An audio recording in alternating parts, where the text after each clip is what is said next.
একটা বাস্তব ঘটনা যেটা আজকে তোমাদেরকে বলবো, জানি না কার লাইফের সঙ্গে এটা মিল আছে, বাট আমি বলতে পারি আমার লাইফের সঙ্গে অনেক কিছু মিল আছে। যখন দেখবে আহ, কেউ তোমাকে হয়তো বললো, মানে হয়তো মেবি তোমার অনেক পুরানো বন্ধু বা অনেক দিন আগে চেনো থাকে, তো সে তোমাকে দেখতে পেলো হঠাৎ, কিরে কেমন আছিস, তারপরে তোমাকে জিজ্ঞাসা করবে কি কাজ কাম করছিস, তোর বর কি করে।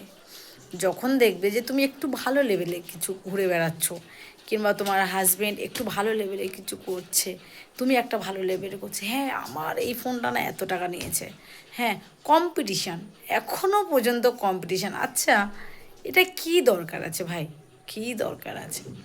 হ্যাঁ, জানিস আমার বর এখানে কাজ করে, হ্যাঁ হাই ফাই ব্যাপার, হ্যাঁ কথাবার্তাটা মানে সাউন্ড সবই চেঞ্জ, মুহূর্তের মধ্যে চেঞ্জ। সিরিয়াস বলছি ভাই, কোথায় বাস করছি আমরা? আমরা কি আদেও মানে এরকমই কম্পিটিশানের দেশে সারা জীবন বাস করতেই থাকবো? আমি সত্যি এখন হলো একটু হলো আমি ভাবি যে আমরা কোথায় বাস করছি।